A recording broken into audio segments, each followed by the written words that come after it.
Hi, my name is Noah Coronado, and welcome to the first episode of The Roasters, Roasting Fair Trade. In this episode, I will be starting off this podcast series by introducing and providing an overview of fair trade, both the concept and the organization itself. So the first question is, what is fair trade? Fair trade can mean many things, depending on whom you ask. Generally speaking, fair trade is a designation signifying that a product was produced in a way that meets certain ethical, economic, and legal standards. Fair trade designations can be given to a variety of products, from chocolate to bananas. In this podcast, we will focus on one specific designation, the Fair Trade Coffee designation given out by Fair Trade USA. Transfair USA, the predecessor to Fair Trade USA, was founded in 1998 by entrepreneur Paul Rice. The goal of the organization, according to the Fair Trade Certified website, is to, quote, improve livelihoods, protect the environment, and build resilient, transparent supply chains, end quote. These aspirations are what most people think of, in a general sense, when they hear that a product is fair trade. However, the veracity of these claims and these aspirations has been called into question. Since the organization's founding, there have been critics to its approach and efficacy, as is true with any socially oriented organization. One thing that is almost universally agreed upon is that Fairtrade USA has been successful in bringing widespread attention to the plights of growers and workers. In fact, according to research conducted by economist Colleen Haidt and published in the Stanford Social Innovation Journal, in 2011, quote, 50% of American households are aware of fair trade coffee, up from only 9% in 2005, end quote. This widespread knowledge of fair trade products and their values acts as a first step towards systematic change. The next question is, what does fair trade do beyond the initial marketing? It turns out they don't do as much as you might think. One of the organization's claims to fame is that it funnels more money to coffee growers than other sources, such as multinational companies like Nestle or Starbucks. However, that does not seem to be the case. Fair trade coffee is, like every other consumer product, at the whim of supply and demand. Fairtrade USA sets what's known as a price floor, or the minimum price one can purchase fair trade coffee. This price floor is connected to the market price for regular coffee, and changes based off the market price so that fair trade sellers get somewhat more than normal coffee. This therefore brings more money to the cooperatives that sell fair trade coffee. However, the cooperatives, which growers must be a part of to be certified fair trade, have high bureaucratic costs, including thousands of dollars in fees paid to the fair trade organization.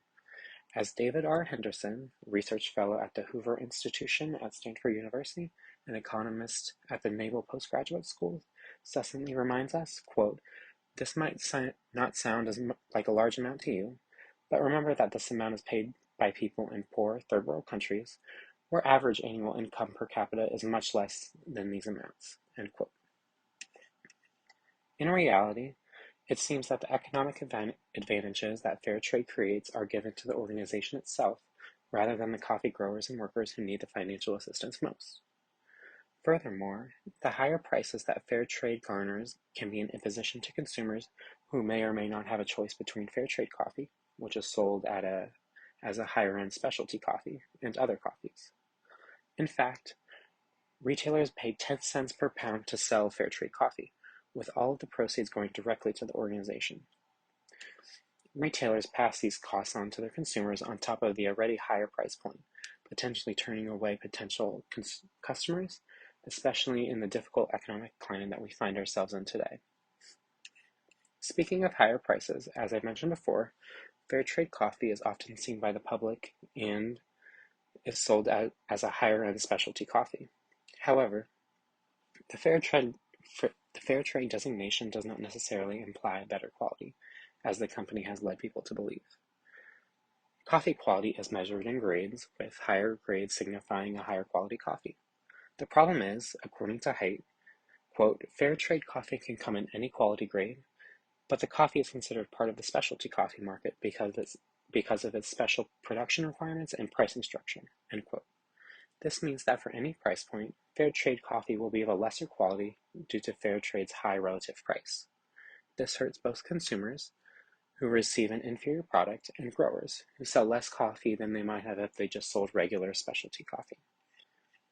Taking those criticisms into consideration, the overall assessment of Fair Trade USA is murky, but there are also areas where the organization excels, such as with marketing socially conscious consumerism. However, I have one final criticism to levy against them. In 2012, Fairtrade USA separated itself from Fairtrade International, becoming an independent organization. With this newfound independence came one major change: the inclusion of plantations. Previously, small growers and cooperatives could receive the Fairtrade designation. However, Fairtrade USA felt that they wanted to broaden their impact, pushing a policy they called Fair Trade for All. Theoretically, Fair Trade for All is supposed to apply the fair trade requirements, including the sustainability requirements, to large coffee plantations which supply the vast majority of the world's coffee. This belief went against the founding goals of Fairtrade International, which caused the split. Apart from Fairtrade International, there was widespread backlash to the move. Industry experts, growers, retailers, and consumers alike have lambasted the centralized power and decision-making process that Fairtrade USA took, with some calling it a, quote, form of eco or neocolonialism, end quote, according to research conducted by sociologists Nikki Cole and Keith Brown in a work ironically titled The Problem with Fair Trade Coffee. There are many problems with fair trade coffee, starting with the problems they have institutionally. In the next 3 episodes, my fellow roasters will go more in depth with the ethical question surrounding fair trade coffee and what should be done next. Thanks for listening.